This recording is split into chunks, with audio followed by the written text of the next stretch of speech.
My dear students, welcome to another online class. This is Muhammad Anwar Shahin, State Teacher English, Ulania Coronation High School, Ulania Mendigons, Borisha. This class is for the student of class 6 to 10 English Grammar. প্রিয় শিক্ষার্থীবৃন্দ, আমরা এখানে কিছু শব্দ দেখতেছি। হি a student is,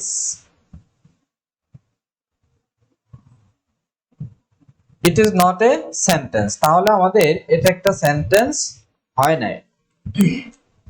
the floor is, এখানেও একটা অংশ আছে, এটাও কিন্তু একটা পরিপূর্ণ বাক্য নয়। it is not a sentence, এটা একটা সেন্টেন্স নয়। the floor is beautiful, তাহলে দেখো এটা হচ্ছে একটা পরিপূর্ণ সেন্টেন্স, ঠিক আছে, ইট ইজ এ সেন্টেন্স। তাহলে আমরা দেখলাম যে শুধু শব্দগুলো থাকলেই সেন্টেন্স হয় না, শব্দগুলোর একটা ক্রম বিন্যাস থাকতে হয় এবং সেটা একটা পরিপূর্ণ অর্থ প্রকাশ করতে হয়।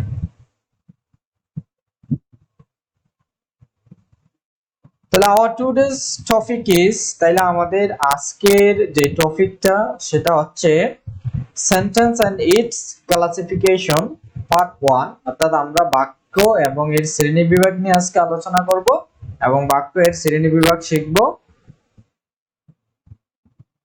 Learning outcomes, after studies this lesson we will be able to, এই অধ্যয়ন শেষে আমরা সক্ষম হব identify the definition of sentence, বাক্যের সংজ্ঞা জানতে, identify the kinds of sentence, বাক্যের প্রকারভেদ জানতে, rearrange the jumble words to make sentence, এবং এলোমেলো শব্দগুলো দিয়ে আমরা কি করতে পারবো, বাক্য তৈরি করতে পারবো।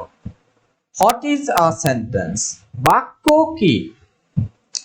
Cow is a domestic animal, এখানে একটা কতগুলো শব্দ পরিপূর্ণ একটা অর্থ প্রকাশ করে। There is a group of words and it express a complete sense, তাহলে এখানে কিছু শব্দ রয়েছে এবং এই শব্দটা কি করে আমাদের পরিপূর্ণ অর্থ প্রকাশ করে। তাহলে দেখো, তাহলে বাক্য কি? A sentence is a word or a group of words, অর্থাৎ বাক্য হচ্ছে একটা শব্দ অথবা একাধিক শব্দ বা একগুচ্ছ শব্দ expressing a complete sense or meaning, যেটা পরিপূর্ণ অর্থ প্রকাশ করতে পারে।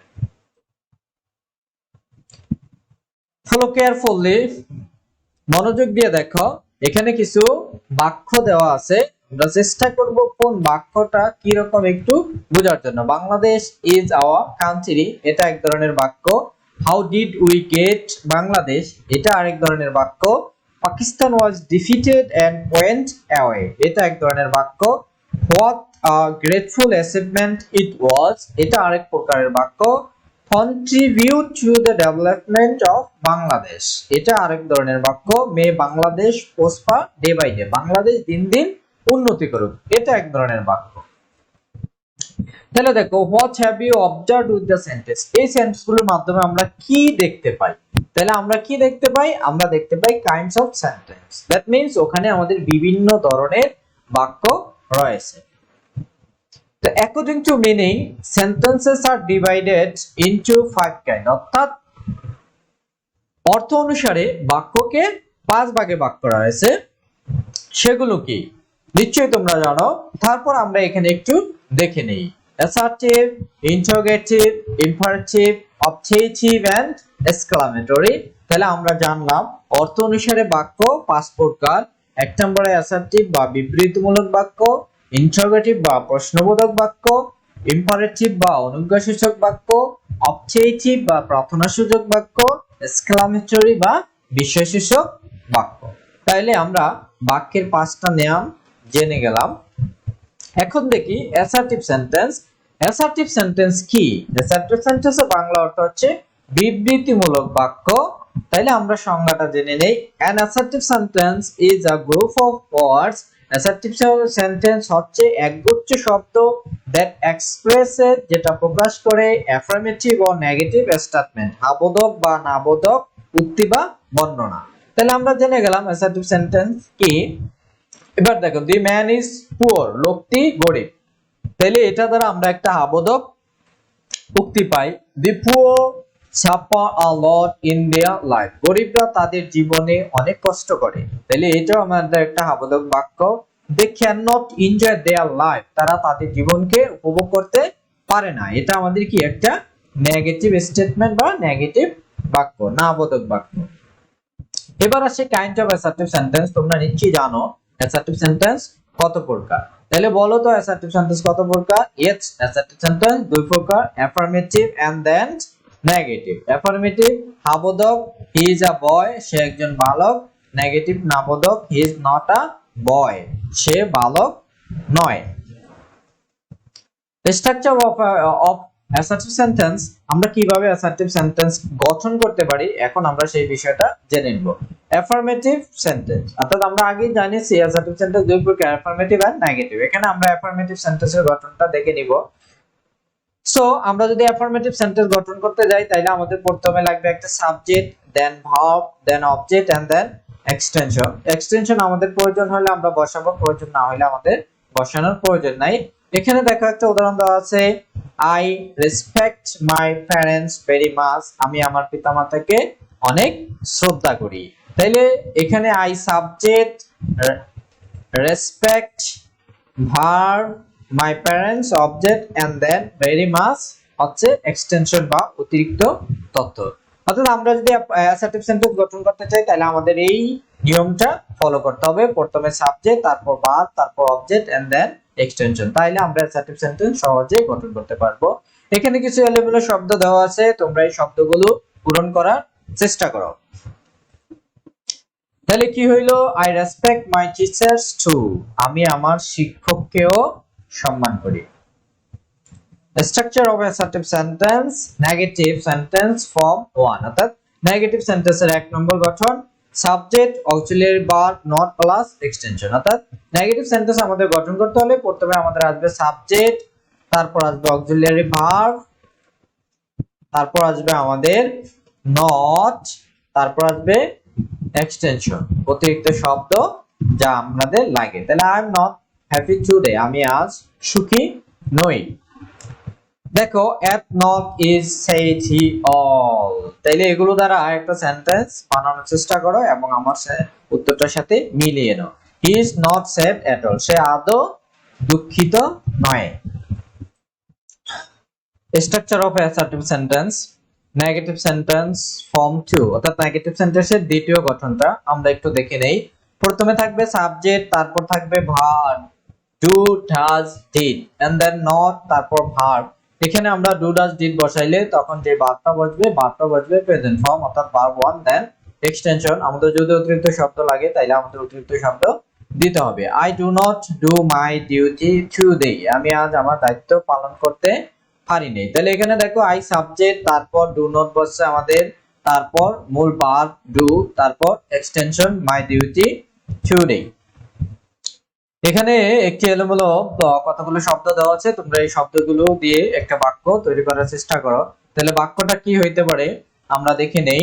দে ডিড নট প্লে ওয়েল, তারা ভালো খেলে না। সহজে চেনার উপায়, অর্থাৎ আমরা যে অ্যাসার্টিভ সেন্টেন্সটা খুব সহজে চিনতে পারি এটা হচ্ছে চেনার ক্ষেত্রে, কিন্তু আমরা যদি বাক্য গঠন করতে যাই তাহলে আমাদের কি করতে হবে? এই অ্যাসার্টিভ সেন্টেন্সের গঠনগুলো ভালোভাবে আয়ত্ত করতে হবে। তাহলে সহজে চিনতে গেলে আমাদের যেটা দেখতে হবে যে বাক্যের শুরুতে সাবজেক্ট থাকবে এবং বাক্যের শেষে ফুল স্টপ থাকবে। এখানে দেখো বাক্যের শুরুতে সাবজেক্ট আছে ওই এবং বাক্যের শেষে ফুল স্টপ আছে। অর্থাৎ আমরা যদি দেখি কোনো সেন্টেন্স শুরুতে সাবজেক্ট আছে এবং শেষে ফুল স্টপ আছে তাহলে আমরা নির্দ্বিধায় বলতে পারি ওই সেন্টেন্সটা হচ্ছে কি assertive sentence. ওকে, ইন্টারোগেটিভ সেন্টেন্স। তাহলে এখন আমরা ইন্টারোগেটিভ সেন্টেন্স সম্পর্কে জানবো। ইন্টারোগেটিভ সেন্টেন্স কি? An interrogative sentence is a sentence that is used to ask any question. অর্থাৎ যে কোনো প্রশ্ন করার জন্য যে সেন্টেন্স বা ব্যবহার করা হয় সেটাকে আমরা ইন্টারোগেটিভ বা প্রশ্নবোধক সেন্টেন্স বলতে পারি। What do you want? তুমি কি চাও? Do you want something? তুমি কি কিছু চাও? আবার haven't you done your duty, তুমি কি তোমার কাজ করো নাই? এবার আসো, do you follow your teacher, একটা sentence, who loves you most in the earth, কে তোমাকে পৃথিবীতে সবচেয়ে বেশি ভালো লাগে। আমরা এখানে দেখতেছি যে এখানে দুই ধরনের সেন্টেন্স রয়েছে, তাহলে interrogative sentence is divided into two categories, interrogative sentence কেও দুই ভাগে ভাগ করা হয়েছে, সেগুলো কি yes no question and ডবলএস question. দেখো, আর ইউ আ স্টুডেন্ট, এটা yes no question auxiliary verb দ্বারা শুরু হয়, এন্ড ডবলএস কোশ্চেন ডবলএস যুক্ত ওয়ার্ড দ্বারা শুরু হয়। Then structure of interrogative sentence, yes no questions, yes no questions ক্ষেত্রে প্রথমে auxiliary verb, তারপর subject, then main verb and then extension, then প্রশ্নবোধক চিহ্ন। অর্থাৎ প্রথমে সাবজেক্ট বসাতে হবে, auxiliary verb বসাতে হবে, এরপর সাবজেক্ট, সাবজেক্টের পর আমাদের মেইন ভার্ব। এখানে মেইন ভার্বটা এই auxiliary verb অনুসারে বসবে। হ্যাঁ, যদি কন্টিনিউয়াস টেন্স হয় আইএনজি হবে, পারফেক্ট টেন্স হলে পাস্ট পার্টিসিপল হবে, আর অন্য auxiliary verb থাকলে সেই অনুসারে বসাতে হবে। আর ইউ হ্যাপি টুডে, তুমি কি আজ সুখী? দেখো, অক্সিলিয়ারি ভার্ব, তারপর সাবজেক্ট, এক্সটেনশন, তারপর have you done your homework, এখানে অক্সিলিয়ারি ভার্ব, সাবজেক্ট, মূল ভার্ব, তারপর object, then extension. Is sad he reading book this, তাহলে এটা দ্বারা আমরা একটা সেন্টেন্স, ইন্টারোগেটিভ সেন্টেন্স তৈরি করার চেষ্টা করি। তাহলে এটা কি হইতে পারে? সেন্টেন্সটা হবে is he reading his book, সে কি তার বই পড়ে? Structure of interrogative sentence, W H question, অর্থাৎ ডবলএস কোশ্চেন দ্বারা আমরা কিভাবে ইন্টারোগেটিভ সেন্টেন্স গঠন করতে পারি। ডবলএস কোশ্চেনের ক্ষেত্রে আমাদের প্রথমে ডবলএস যুক্ত ওয়ার্ডটা হবে। তোমরা কি জানো ডবলএস যুক্ত ওয়ার্ডগুলো কি কি? হ্যাঁ, যে সকল ওয়ার্ডগুলো ডব্লিউ এবং এস দ্বারা শুরু হয়, বা যে সকল ওয়ার্ডের ভিতরে ডবলএস থাকে, যেমন which, what, when, where, how, why, whom, whose, etcetera. So W যুক্ত ওয়ার্ড বা ডব্লিউ যুক্ত ইন্টারোগেটিভ সেন্টেন্স গঠন করতে হলে প্রথমে আমাদের ডব্লিউ যুক্ত শব্দটা বসাতে হবে, তারপর কি অক্সিলিয়ারি ভার্ব, তারপর সাবজেক্ট, দেন মেইন ভার্ব, এখানে মেইন ভার্বটা এই অক্সিলিয়ারি ভার্ব অনুসারে বসবে, এন্ড দেন এক্সটেনশনস। দেখো, হাউ আর ইউ, তুমি কেমন আছো? তো অনেক ক্ষেত্রে আমাদের দ্বিতীয় ভার্বটা বসানোর প্রয়োজন হয় না। তারপর why have done, why have you done it, তুমি কেন এটা করেছো? তাহলে এই ক্ষেত্রে দেখো আমাদের ডব্লিউ যুক্ত ওয়ার্ড আছে, অক্সিলিয়ারি ভার্ব আছে, সাবজেক্ট আছে, মূল ভার্ব আছে, তারপর একটা অবজেক্ট আছে। তো এখানে আরো কিছু শব্দ রয়েছে, তোমরা এই শব্দগুলো দিয়ে একটা সেন্টেন্স বানানোর চেষ্টা করো। সেন্টেন্সটা কি হইতে পারে? Where do you live, তুমি কোথায় বাস করো? সহজে চেনার উপায়, ইন্টারোগেটিভ সেন্টেন্সকে আমরা খুব সহজে চিনতে পারি, সেটা হচ্ছে বাক্যের শুরুতে অক্সিলিয়ারি ভার্ব অথবা ডব্লিউ যুক্ত ওয়ার্ড থাকবে, এন্ড দেন শেষে কোশ্চেন মার্ক থাকবে, অর্থাৎ সেন্টেন্সের শেষে প্রশ্নবোধক চিহ্ন থাকবে। দেখো, আর এই যে এটা অক্সিলিয়ারি ভার্ব, তারপর সাবজেক্ট, অত কিছু দরকার নেই, শুরুতে অক্সিলিয়ারি ভার্ব আর দেন প্রশ্নবোধক চিহ্ন। আমরা প্রশ্নবোধক চিহ্ন দেখেই ইন্টারোগেটিভ সেন্টেন্সকে সহজে বুঝতে পারি। হোয়ার আর ইউ গোয়িং, এখানে প্রথমে ডব্লিউ যুক্ত ওয়ার্ড আছে এবং শেষে প্রশ্নবোধক চিহ্ন রয়েছে। অ্যাক্টিভিটি 1, এখানে কিছু এলোমেলো শব্দ দেওয়া আছে, তোমরা এই শব্দগুলো দিয়ে পাঁচটা অ্যাসার্টিভ সেন্টেন্স তৈরি করবা, এবং এই কাজগুলো তোমাদের স্কুল যখন খুলবে তখন আমরা ক্লাসে বা তোমাদের ক্লাস টিচারকে এটা দেখাবে। এবার দেখো কাজ 2, activity 2, rearrange the word to make 5 interrogative sentences, অর্থাৎ এই শব্দগুলো দিয়ে 5টা ইন্টারোগেটিভ সেন্টেন্স গঠন করতে হবে, এবং এই ইন্টারোগেটিভ সেন্টেন্স গঠন করে সেগুলো তোমরা সংরক্ষণ করবে, পরবর্তীতে তোমাদের ক্লাস টিচারকে দেখাবে। এবার আসি আমরা হোমওয়ার্কের ক্ষেত্রে। বাসায় তোমাদের একটা হোমওয়ার্ক থাকবে, সেটা হচ্ছে make 5 assertive and interrogative sentences. অর্থাৎ আমরা আজকে যে অ্যাসার্টিভ এবং ইন্টারোগেটিভ সেন্টেন্স শিখলাম, এটা দ্বারা এই দুইটা সেন্টেন্স দ্বারাই তোমরা 5টা বাক্য তৈরি করবে। ঠিক আছে, আজ এই পর্যন্তই, ততক্ষণ পর্যন্ত সবাই ভালো থাকবে। Thank you all.